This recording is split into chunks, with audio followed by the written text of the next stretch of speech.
Assalamualaikum warahmatullahi wabarakatuh. Bismillahirrahmanirrahim. Innal hamdalillah nahmaduhu wa nasta'inuhu wa nastaghfiruh wa na'udzu billahi min syururi anfusina wa min sayyiati a'malina. May yahdihillahu fala mudilla lahu wa may yudlilhu fala hadiya lahu.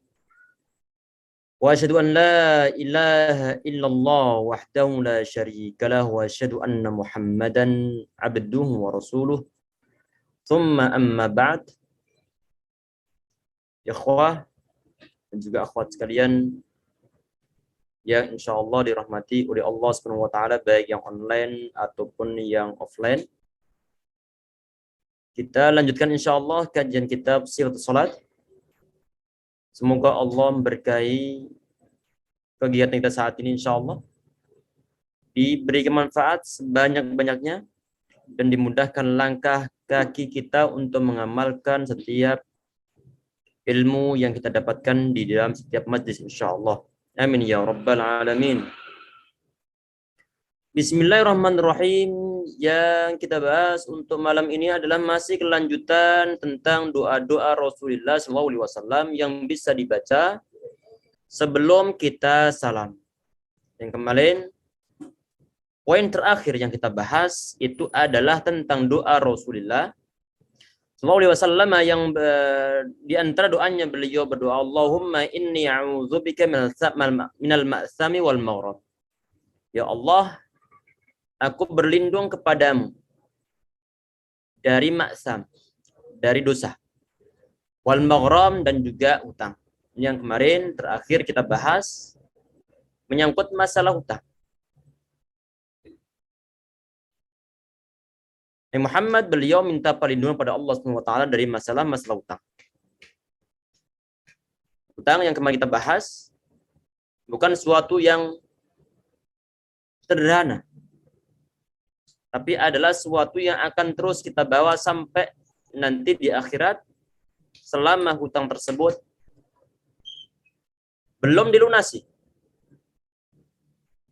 Sehingga sangat mengkhawatirkan kalau seandainya ada sebagian umat Islam dia diam-diam berhutang, istrinya nggak tahu, anak-anak juga nggak tahu, dan semua ahli warisnya nggak tahu. Ini potensi konflik itu sangat besar di situ. Potensi konflik yang terjadi karena orang ini di saat dia berhutang tidak ada saksi, keluarganya tidak ada yang tahu, anak-anaknya tidak ada yang tahu. Setelah ayahnya meninggal, tahu-tahu ada orang lagi hutang. Ada orang lagi hutang. Iya, kalau anaknya mau bayar. Kalau anaknya tidak mau membayar, bagaimana? Ini yang sangat mengkhawatirkan. Ada suatu hadis sahih ya ikhwas sekalian, Muhammad sallallahu alaihi wasallam. Ini terdapat dalam riwayat Imam Ibnu Majah rahimahullah. Yang Muhammad beliau mengatakan, man faraqar ruhul jasada wa huwa bari'un min thalath dakhala jannah. Barang siapa yang ruhnya terpisah dari jasadnya dan dia terbebas dari tiga hal ini, niscaya dia masuk dalam surga. Di antaranya Muhammad beliau menyebutkan minal kibri. Kalau orang di saat dia meninggal terbebas dari takabur, dimungkinkan dia masuk surga asal dia punya tauhid. Yang kedua adalah al-ghulul. Ini menyangkut masalah korupsi. Orang yang korupsi ini dia wajib mengembalikan uang rakyat yang digemplang, yang diambil tidak dikembalikan. Kalau nggak dikembalikan, dia tidak akan dimasuk dalam surganya Allah Subhanahu wa taala. Yang ketiga adalah dain. Yang ketiga adalah dain. Sehingga Muhammad SAW beliau berdoa di antaranya adalah minta perlindungan kepada Allah Subhanahu wa taala dari himpitan hutang. Bahkan beliau sebagaimana yang terdapat dalam riwayat-riwayat yang masyhur, di saat ada jenazah dibawa kepada beliau untuk disolati. Yang ditanya beliau terlebih dahulu adalah hal alaihi dain atau kama qala alaihi wasallam. Apakah orang ini punya hutang? Kalau dijawab iya, maka Muhammad beliau tidak mau mensolatinya. Shalli ala sahibi kepada Muhammad sallallahu alaihi wasallam. Kalian solati saudara kalian ini karena dia punya hutang.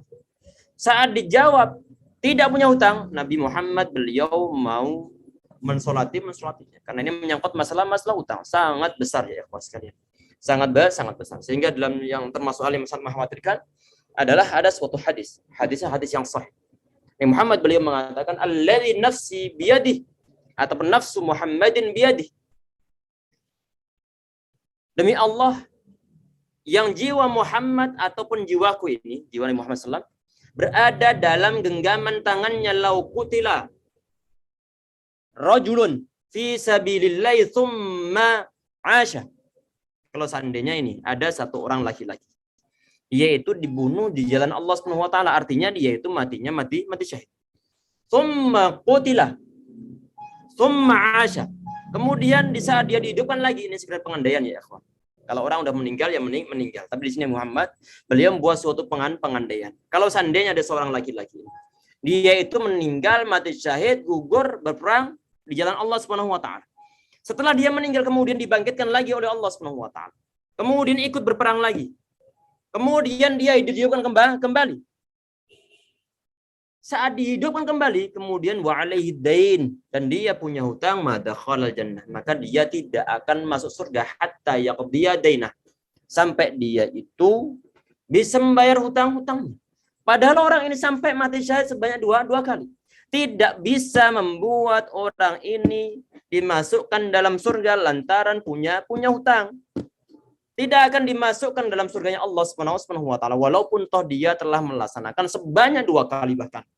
Yaitu suatu amal perbuatan yang sangat mulia, yang sangat afdal, yaitu berjihad fisabilillah. Tapi hal ini ya ikhwas sekalian tidak membuat orang tersebut selama dia punya hutang tidak akan dimasukkan ke dalam surganya Allah Subhanahu wa taala sampai apa? Sampai dia bayar hutangnya.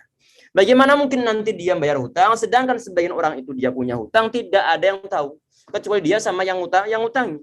Oleh karena itu ya ikhwas sekalian, di saat kita punya tanggungan pada orang lain, perlu kita berikan informasi kepada saudara-saudara kita ataupun kepada famili kita, istri kita, biar nanti di saat kita meninggal tanggung jawab tersebut pindah kepada orang itu. Kita lanjutkan insyaallah ya ikhwas sekalian. Tadi ini adalah hadis yang pertama yang berisi tentang doa Rasulullah SAW. Kemudian yang poin berikutnya yaitu doa.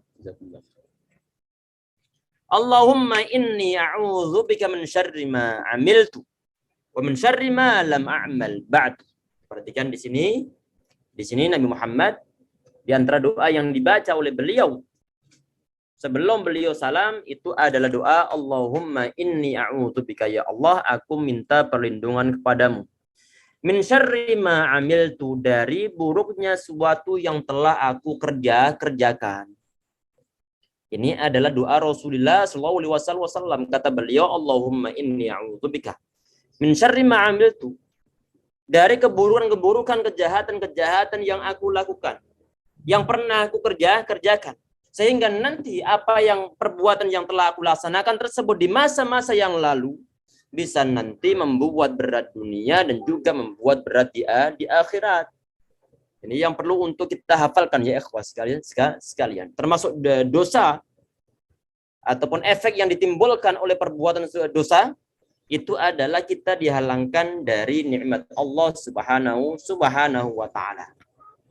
Di saat Allah Subhanahu wa taala berfirman ma asabakum min musibah fabima kasabat aydikum wa ya'fu an katsir.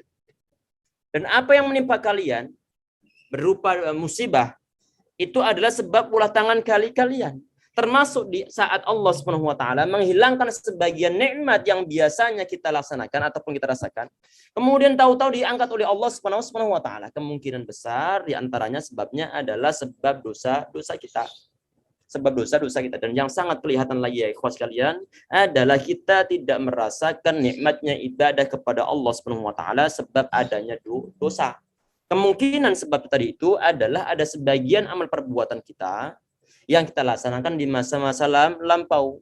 Sehingga Nabi Muhammad beliau di sini mengajarkan kepada umatnya untuk berdoa Allahumma inni a'udzubika min syarri ma amiltu. Min syarri ma amiltu. Ya Allah, aku minta perlindungan kepadamu dari buruknya apa-apa yang telah aku kerjakan. Kemudian di poin berikutnya Muhammad beliau berdoa min syarri ma lam a'mal, dan dari keburukan apa-apa yang belum aku kerjakan. Di sini ya ikhwah, di sini ada dua penafsiran para ulama menyangkut masalah min syarri ma lam a'mal. Min syarri ma lam a'mal. Sebagian ulama cenderung lebih mengartikan bahwa sesuatu yang belum dilaksanakan di sini itu adalah kebaikan-kebaikan yang di masa lampau tetapi belum sempat dilaksanakan ataupun tidak mau untuk melaksanakannya. Sehingga efeknya dimungkinkan nanti dirasakan di masa-masa ke depannya. Sehingga di sini Muhammad beliau mengajarkan untuk kita ataupun kepada kita untuk menggunakan doa-doa ini. Wa min syarri ma lam a'mal, dan dari buruknya apa-apa yang belum aku kerjakan. Maksudnya adalah kebaikan-kebaikan yang belum kita kerjakan. Di zaman-zaman dahulu banyak kebaikan mungkin yang ditawarkan kepada kita. Ataupun yang dimungkinkan bagi kita untuk melaksanakannya, baik sholat, sedekah, puasa, ataupun yang lain sebagainya. Kita tahu nih, puasa Senin sama Kamis itu hukumnya sunnah. Itu artinya suatu kebaikan. Tetapi hanya sebagian di antara kita yang mau melaksanakannya. Sehingga bagaimana nih Muhammad di sini beliau mengajarkan suatu doa, wa min syarri ma lam a'mal. Ya Allah, aku minta perlindungan kepadamu dari buruknya sesuatu yang belum aku kerjakan. Maksudnya di sini sebagian ulama mengartikan bahwa yang belum dikerjakan di situ itu adalah kebaikan-kebaikan yang ada di zaman dahulu tetapi belum dilaksanakan oleh sebagian di antara kita. Ini adalah maksud yang pertama disampaikan oleh sebagian ulama.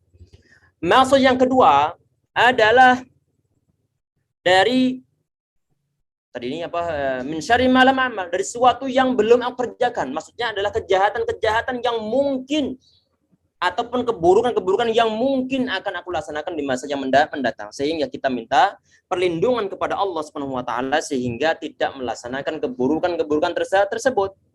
Ini ya ikhwah, ini yang perlu nanti kita amalkan. Doa-doa ini adalah sangat penting dan sangat bermanfaat untuk kemaslahatan dunia dan juga di akhirat kita kelak. Paling tidak ada kalau seandainya sebagian doa kita ataupun belum dikabulkan oleh Allah Subhanahu wa taala, setidaknya kita telah melaksanakan suatu kesunahan Rasulullah sallallahu alaihi wasallam. Artinya walaupun nanti suatu saat doa kita yang kita baca ini kok belum dikabulkan oleh Allah Subhanahu wa taala, kita sudah berdoa, ya Allah semoga engkau na'udzubika minal maghrab, dari hutang atau min dzul'atain wa qahr rijal, dari himpitan hutang. Tetapi kita kok nggak mau berhutang karena tahu-tahu anak sakit, tabungan nggak ada, nggak mau kita berhutang. Artinya doa-doa kita yang kita panjatkan belum dikabulkan oleh Allah Subhanahu wa taala. Walaupun toh belum dikabulkan oleh Allah Subhanahu wa taala, tetapi tetap mendapatkan suatu pahala besar dari Allah Subhanahu wa taala karena doa itu adalah huwal ibadah. Doa itu adalah suatu ibadah. Artinya kalau ibadah baik dikabulkan ataukah tidak, baik belum dikabulkan ataukah tidak dikabulkan, kita mendapatkan suatu pahala dari Allah Subhanahu wa taala insyaallah.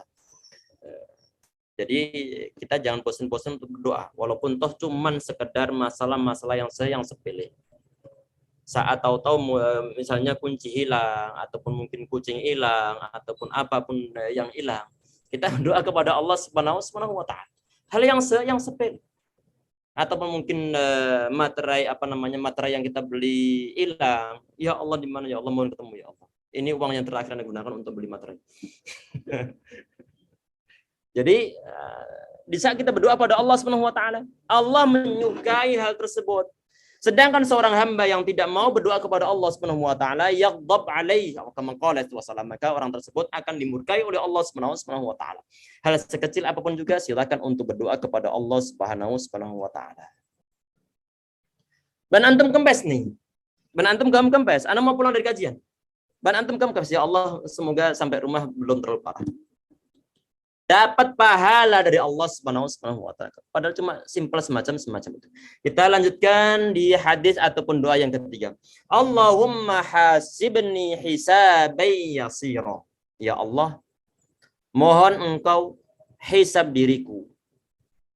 Hisaban yasira. Dengan hisab, ini bukan hisab ya. Hisab. Hisab bahasa Indonesia sama hisab dalam bahasa Arab artinya berbeda. Ya Allah, mohon engkau hisab diriku dengan hisab yang ringan. Ini ya ikhwas sekalian, rahimani wa rahimakumullah.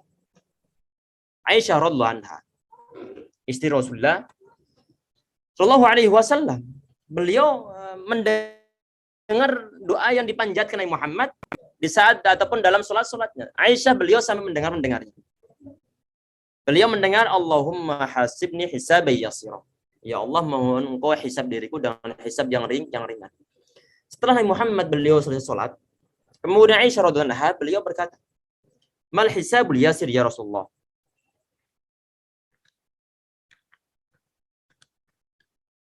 Ya Rasulullah, hisab yang ringan itu yang modelnya bagaimana? Nabi Muhammad beliau mengatakan, "Ayyang dhura fi kitabihi fa yatajawaza anhu." Jadi nanti di akhirat ada suatu momen yang mana Allah Subhanahu wa taala nanti akan memeriksa buku catatan amal perbuatan umat manusia.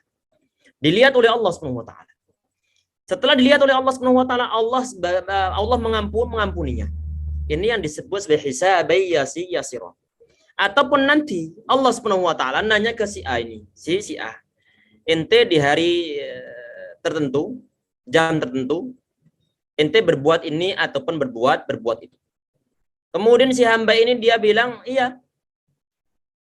Kemudian Allah Subhanahu wa taala dengan kehendaknya kadang-kadang mengampuni orang tersebut. Kata Allah Subhanahu wa taala dalam hadis qudsi tersebut. Allah Subhanahu wa taala mengatakan, "Inni satartu 'alaika fid dunya fa ana aghfiruha lakal yaum." Ini hadisnya, hadis yang sahih bahkan terdapat dalam sahih Bukhari sama Muslim. Kata Allah Subhanahu wa taala, "Ana telah menutupi kemaksiatan yang telah ente laksanakan di dunia sehingga tidak dilihat oleh orang-orang lain. Pada hari ini aku mengampuni kalian atau mengampuni engkau." Ini yang disebut sebagai ard ataupun disebut sebagai hisabayasi yasiro. Artinya cuma sekedar Allah memperlihatkan kesalahan sebagian umat manusia dan tidak ada orang yang mengetahuinya kecuali Allah Subhanahu wa taala sama orang tersebut. Setelah itu kemudian langsung diampuni oleh Allah Subhanahu wa taala. Ada sebagian orang yang semacam itu. Dan semoga kita termasuk yang semacam itu insya Allah. Sehingga kita sudah mulai saat ini kita berdoa. Di antara doa adalah Allahumma hasibni hisabai yasira. Ini doanya adalah hadisnya adalah hadis yang sahih. Kemudian di poin berikutnya. Di poin berikutnya, poin yang keempat. Allahumma bi'ilmikal ghaib, ya Allah. Wa qudratika al khalqi. Di sini Nabi Muhammad beliau mengatakan, di antara doa yang beliau baca sebelum beliau salam adalah Allahumma bi'ilmikal ghaib. Ya Allah dengan ilmu gaibmu. Ini ilmu gaib bukan ilmu dalam handiwara radio. Ilmu handiwara radio ataupun di film. Ilmu gaib maksudnya adalah Allah Subhanahu wa taala mempunyai suatu pengetahuan tentang hal-hal yang gaib. La ya'lamul ghaiba illa Allah. Tidak yang ada yang mengetahui hal yang gaib kecuali Allah Subhanahu wa taala. Sampai Nabi Muhammad beliau juga tidak tahu tentang hal-hal yang gaib kecuali yang telah diberitahukan oleh Allah Subhanahu wa taala. Di sini Allahumma bi'ilmikal ghaib. Ya Allah dengan ilmu gaibmu ataupun dengan pengetahuanmu yang menyeliputi semua kegaiban ataupun yang dilihat. Wa qudratika 'alal khalqi dan kekuasaanmu terhadap segala makhluk. Ahyini ma'alimtal hayata khairan li. Kita perhatikan di sini ya ikhwas sekalian. Ini doa yang model begini, ini namanya adalah kita bertawassul dengan sesuatu yang diperbolehkan. Dengan tawassul sesuatu yang diperbolehkan, yaitu dan menggunakan sifat Allah ataupun dengan menggunakan asma husna. Termasuk tawassul atau menggunakan suatu amal perantara amal ibadah kita sebagaimana yang kisah 3 orang yang nginep dalam gua kemudian tertutup di sana. Ini tawasul yang diperbolehkan yang model semacam ini. Bukan menjadikan kuburan kemudian minta-minta di sana dijadikan sebagai seorang perantara kepada Allah Subhanahu wa taala. Kita lanjutkan insyaallah. Di sini orang ini Nabi Muhammad SAW beliau berdoa mengajarkan suatu doa, Allahumma bi'ilmikal ghaib wa qudratika 'alal khalq ahyini ma 'alimtal hayata khairan li. Ya Allah, mohon engkau hidupkan diriku apabila kehidupan tersebut lebih baik bagiku. Wa tawaffani idza kanatil wafatu khairan li. Ya Allah, mohon engkau matikan diriku kalau seandainya kematian tersebut memang lebih baik bagiku. Di sini ya ikhwah sekalian, kita teringat tentang suatu hadis. Ini kan artinya Nabi Muhammad beliau mengajarkan suatu doa. Doa yang isinya adalah mengharapkan suatu kematian. Mengharapkan suatu kematian. Dalam pembahasan ini ya ikhwah, kita teringat tentang suatu hadis. Hadisnya hadis yang sahih, diriwayatkan oleh sahabat Anas bin Malik radhiyallahu anhu, disahihkan oleh Syekh Al-Albani rahimahullah. Nabi Muhammad beliau mengatakan, la yatamannayanna ahadukumul maut. Kalian ini jangan mengharapkan kematian. Ida ataupun min dhurrin asabah. Dari bahaya ataupun dari kesengsaraan yang telah menimpanya. Perhatikan, kita ini nggak boleh mengharap kematian. Misalnya hutang banyak ini, terhimpit hutang banyak. Barang-barang diambil semuanya. Apa yang datang ke rumah biasanya? Debt collector. Nauzubillah min debt collector insyaallah. Amin ya rabbal alamin. Semua di situ semuanya. Pihak bank menyita barang-barangnya. Istri minta cerai lagi. Ini bagaimana? Sehingga sebagian orang nggak tahan untuk hidup nih. Ada sebagian orang yang mungkin yang anak-anak muda zaman sekarang yang jauh dari kajian dari Allah Subhanahu wa taala, putus cinta kemudian pengen meninggal atau pengen bunuh diri. Ini terlalu lebay ini. La haula wala quwwata illa billah. Sebagian orang pengen bunuh diri. Sehingga dia mengharapkan suatu kematian. Nabi Muhammad dalam hadis tersebut itu beliau melarang mengharapkan suatu kematian karena ataupun sebab suatu masalah yang dihadapinya. Kemudian beliau mengatakan, fa in kana labudda fa'ilan. Kalau seandainya orang ini memang harus nggak tahan lagi hidupnya, nggak tahan lagi, ataupun mungkin udah sepuh banget nih, udah 90 tahun belum juga meninggal, anaknya udah meninggal semuanya. Dia belum meninggal 90 tahun, 100 tahun, al-mu'ammar, orang yang hidupnya dipanjangkan oleh Allah Subhanahu wa taala sampai 120 tahun. Sehingga orang-orang yang sebagian macam ini, mereka sebagian di antara mereka bosan hidup karena melihat anaknya telah meninggal, cucunya juga kadang-kadang telah meninggal, yang kakeknya belum meninggal sama sekali. Sehingga mereka, ya Allah, ini bagaimana ini? Di sini Muhammad mengatakan, kalau seandainya pengen segera meninggal, berharap meninggal, yang syar'i bagaimana? Perlu untuk menggunakan doa ini. Allahumma ahyini ma'alimta al-hayata khairan li. Ya Allah, mohon engkau hidupkan diriku selama engkau melihat, mengetahui, Allah mengetahui bahwa kehidupanku lebih baik bagiku. Ataupun misalnya tadi itu ada orang yang sudah terhimpit hutang sama sekali, banyak hutangnya, belum bisa membayar, tagihan di mana-mana, sehingga sebagian di antara mereka mau bunuh diri takut. Pengennya meninggal segera, tapi takut bunuh diri. Maka di sini ini doanya, bukan doa untuk bunuh diri. Tapi adalah mengharapkan suatu kematian yang mana baliknya nanti adalah biar Allah itu nanti yang milihkan. Kalau seandainya ada orang sakit nih, sakitnya sakit parah, bukan masalah hutang ya, sakitnya sakit parah. Ini dia nggak tahan lagi, pengen bunuh diri nanti masuk neraka jelas. Sehingga dia pengen untuk doa segera meninggal. Maka ini doa yang perlu dipanjatkan. Allahumma ahyini ma'alimtal hayata khairli. Ya Allah, mohon engkau berikan kehidupan diriku selama engkau ataupun kalau engkau mengetahui bahwa kehidupanku ini lebih baik. Artinya Allah Subhanahu wa taala jelas mengetahuinya. Allah Subhanahu wa taala mengetahui sifat itu nanti bagaimana? Akan mengetahuinya. Kalau Allah Subhanahu wa taala mengetahui si fulan ini dia misalnya selama nanti dia hidup akan dipanjangkan lagi oleh Allah Subhanahu wa taala. Usia 20 tahun tapi dia sakit parah. Orangnya berharap mati tapi nggak segera mati. Kemudian dia berdoa, ya Allah mohon engkau hidupkan diriku selama kehidupan tersebut lebih baik bagiku. Artinya lebih baik di sini ikhwas sekalian, kalau isi kehidupannya itu diisi dengan amalan-amalan saleh, kemudian diisi dengan kebaikan-kebaikan, mohon engkau hidupkan dalam keadaan begitu ya Allah. Kalau seandainya aku dengan engkau panjangkan usiaku kok malah menambah dosa, maka lebih baik engkau matikan saja.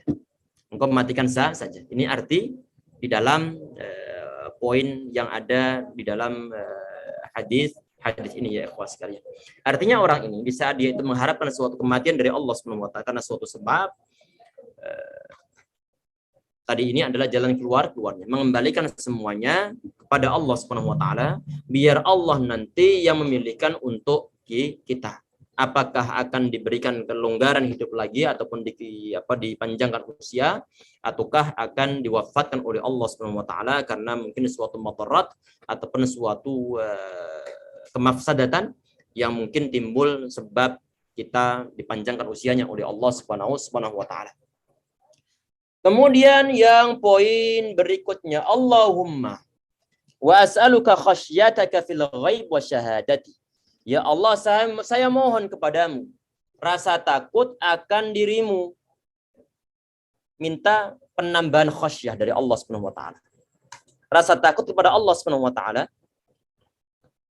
fil ghaib, di saat sendiri. Fil ghaib di sini adalah di saat sendiri-sendiri. Artinya di saat kita dalam keadaan tidak ada orang yang ada di sekitar kita. Artinya saat itu kita sendiri-sendirian. Kita di sini minta agar kita itu ada khasyah, ada khauf, ada khasyah yang disertai dengan khauf kepada Allah Subhanahu wa taala. Ada rasa takut kepada Allah Subhanahu wa taala sehingga kita tidak akan melaksanakan suatu perbuatan maksiat walaupun toh di sana itu tidak ada orang sama sekali.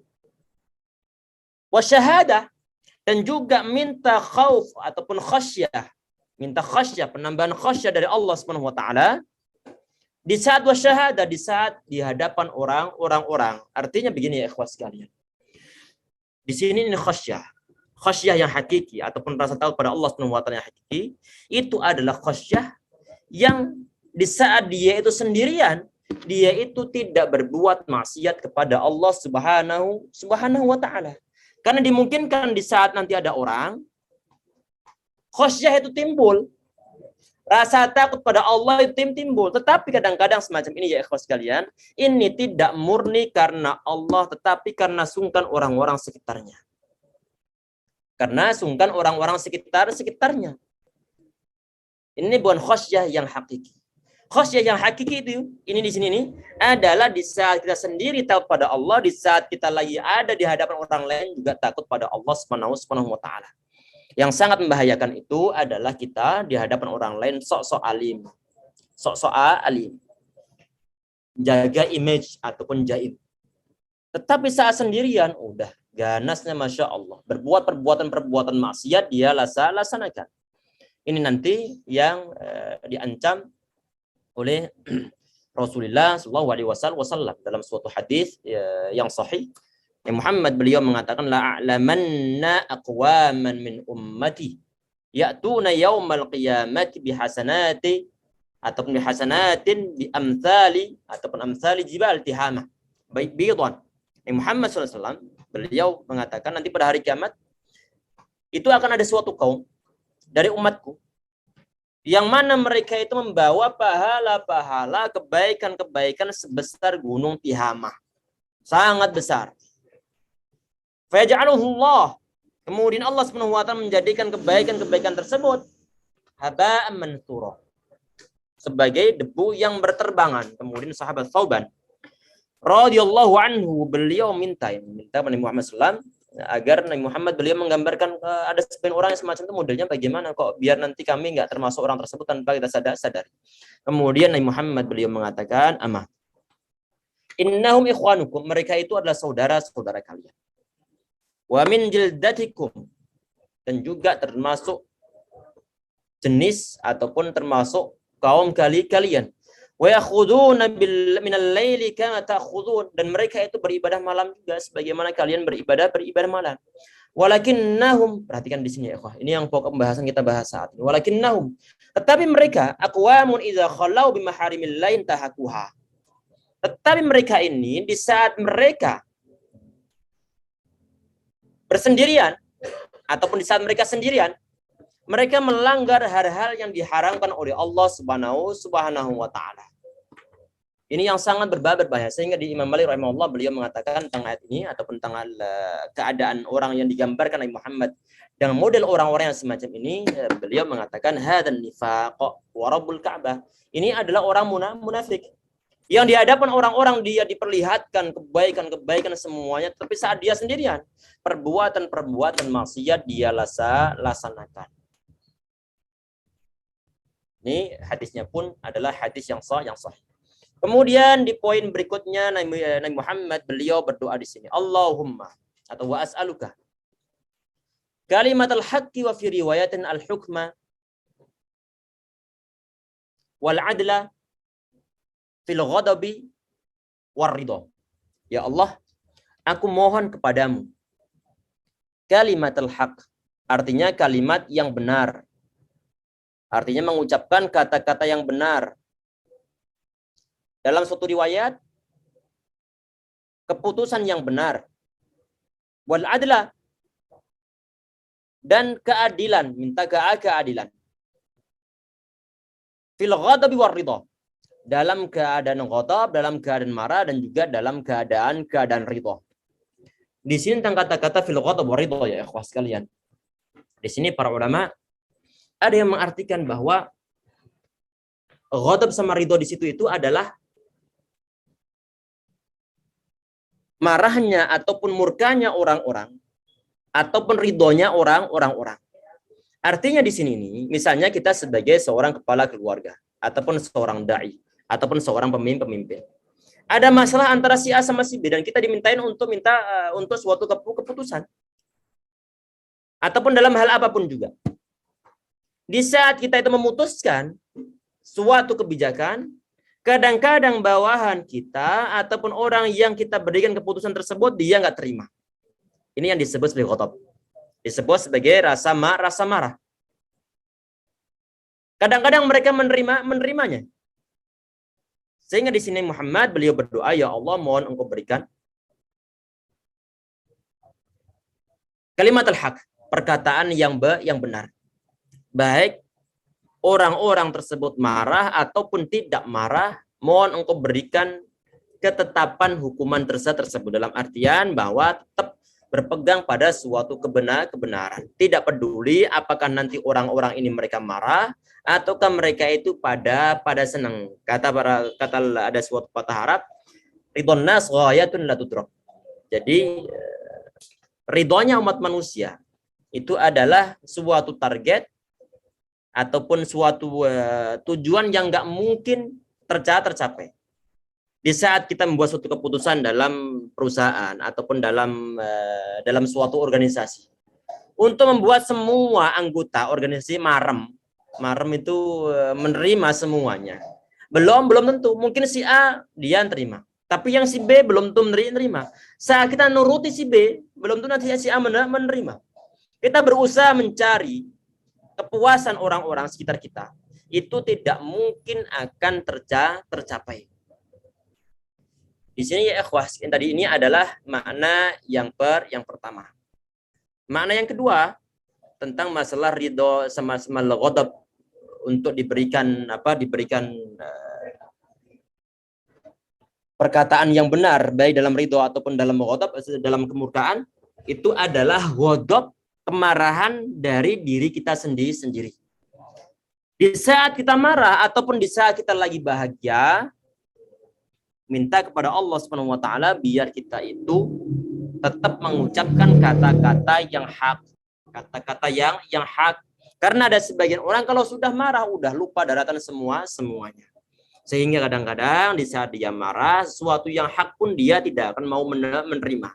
Disuruh untuk mengucapkan hal yang benar ataupun yang hak, dia juga tidak mau menerima. Sehingga di sini di antara doa Nabi Muhammad SAW itu adalah Allahumma as'aluka kalimatul haq fil ghadab war ridha. Kemudian di poin berikutnya wa as'alukal qasda fil faqri wal ghina. Ya Allah, aku mohon kepadamu al-qasda fil faqri wal ghina. Al-qasda di sini ini adalah al-i'tidal artinya. Disampaikan oleh sebagian ulama, arti al-qasda di sini adalah al-i'tidal. Al-i'tidal itu di sini adalah sedang saja. Artinya di sini ya ikhwah, sebagian pengertian dari kata as'alukal qasda fil faqri wal ghina itu adalah kita minta kepada Allah Subhanahu wa taala agar tidak dijadikan sebagai orang yang miskinnya kebablasan ataupun kayanya kebablasan. Karena kenapa? Kalau sudah kaya ini, karena sebagian orang yang kaya, dia itu malah semakin jauh dari Allah Subhanahu wa taala.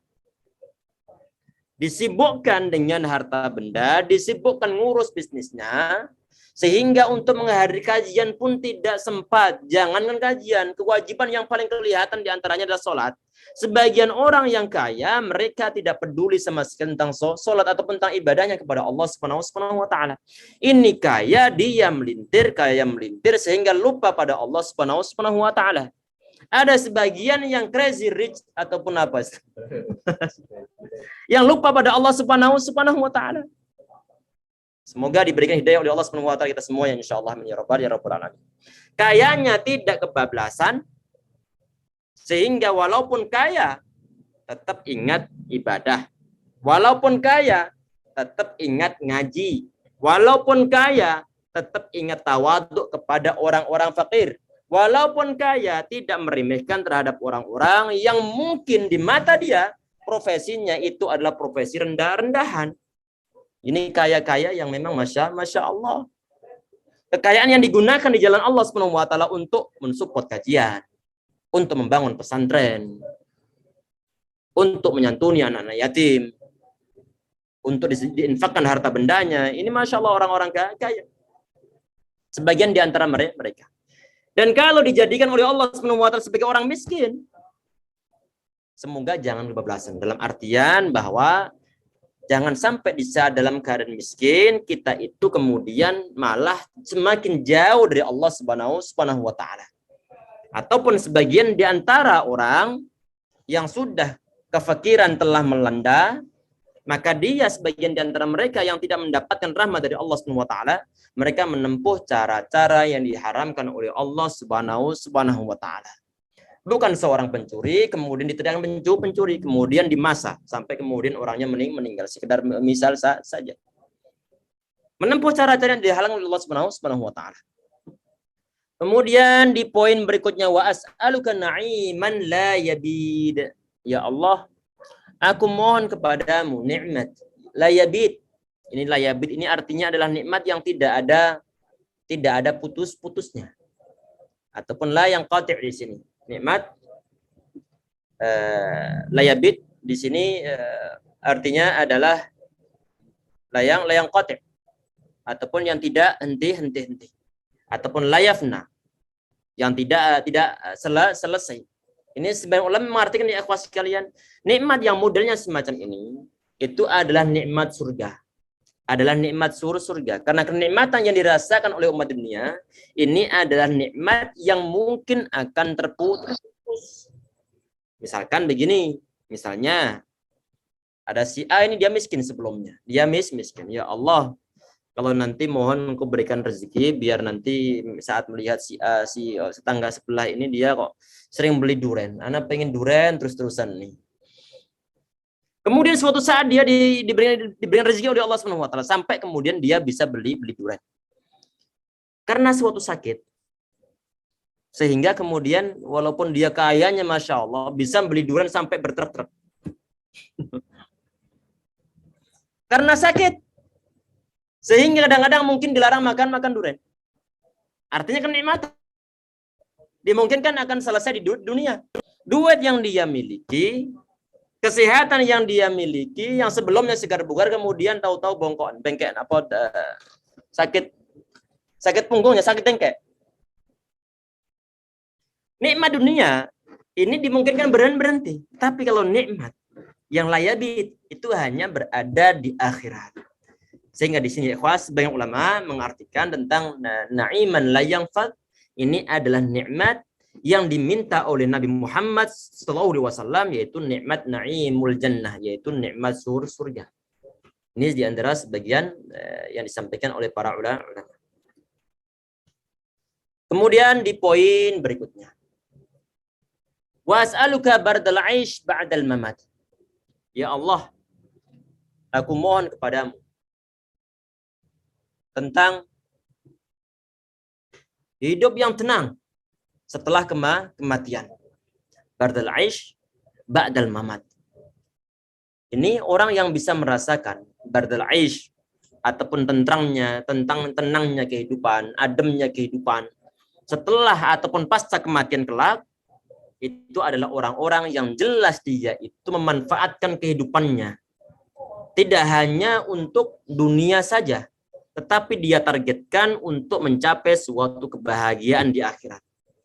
Kalau targetnya keluarganya dia adalah begitu, kehidupannya dia targetkan untuk mendapatkan ridho dari Allah Subhanahu wa taala, yang dia targetkan adalah mendapatkan keridhaan termasuk mengikuti sunnah-sunnah Rasulullah SAW, insya Allah orang-orang yang semacam ini dia hidupnya tidak akan macam-macam, tidak akan kepikiran untuk jahati orang lain, tidak akan ada kepikiran untuk mengambil harta orang lain, tidak akan ada pikiran terlintas di hatinya untuk nyakiti orang lain, tidak akan ada sama sekali untuk mencaci maki orang-orang lain. Karena kenapa? Karena target utama dia itu adalah akhirat. Ini yang dirasakan oleh orang-orang yang beriman kepada Allah Subhanahu wa taala dengan haqqa tuqatih. Iman-iman yang benar-benar hakiki. Semoga kita termasuk di antara orang-orang ya ikhwas sekalian, dan semoga saat ini kita lagi berproses sehingga kita mau untuk meluangkan sebagian waktu kita untuk mau mengaji.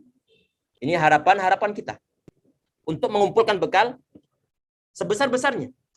Semoga kita nanti merasakan bardal aish ba'dal mamat, yaitu tentramnya suatu kehidupan pasca kematian, insyaallah.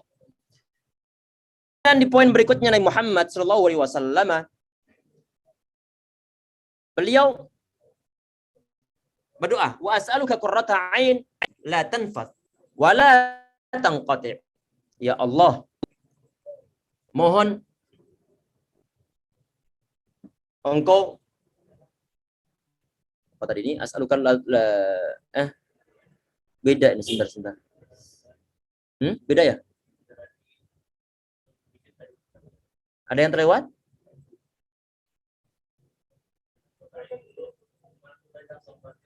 Oh, loncat. Nah, ini di antara doa Nabi Muhammad SAW, beliau minta qurratul ain.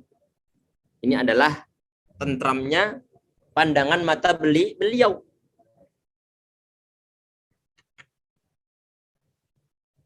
Di antara doa Nabi Muhammad itu adalah beliau berdoa agar sholat dijadikan sebagai qurratul ain. Ada sebagian ulama mengartikan tentang qurratul ain di sini adalah termasuk anak-anak ataupun keluarga yang saleh dan juga salihah. Ini yang perlu kita mintakan. Wa as'aluka ridha ba'dal qada. Ya Allah, ada. Ini masih banyak poin insyaallah nanti ya ikhwah. Ini sudah azan di tempat kajian. Sebelum kita tutup, kita mengingatkan lagi insyaallah nanti habis kitab ini khatam, insyaallah kita membahas kitab Umdatul Ahkam. Dan kemarin dapat info dari pihak panitia Pak Bugi Akhwani Afa dan juga yang lain-lain, teman-teman yang lain. Katanya nanti untuk kitab Umdatul Ahkam dilaksanakan di Baitul Muttaqin insyaallah di komplek Pertamina. Insyaallah silakan mulai untuk dislotkan waktu antum untuk mengikuti kajian tersebut. Itu adalah Rabu malam Kamis. Insyaallah Rabu malam Kamis ba'dal maghrib insyaallah. Rabu malam Kamis. Beda. Oh, beda. Nanti ada yang lain habis kitab ini nanti insyaallah. Nah, itu nanti kitab hadis yang membahas tentang hadis-hadis masalah hukum, termasuk thaharah, termasuk salat, nanti insyaallah kita bahas di kitab tersebut nanti insyaallah. Dan kitab yang kita pakai rujukan nanti adalah syarah dari Syekh Nasir As-Sa'di rahimahullah. Beliau adalah guru dari Syekh Ibnu Utsaimin rahimahullah. Semoga bisa kita manfaatkan nanti ke depannya insyaallah, dan kita bisa mengambil ilmu-ilmu dari para ulama-ulama kita insyaallah. Untuk pertemuan ini kita tutup dengan doa kafaratul majelis. Subhanakallahumma bihamdika asyhadu an la ilaha illa anta astaghfiruka wa atubu ilaik. Assalamualaikum warahmatullahi wabarakatuh. Waalaikumsalam.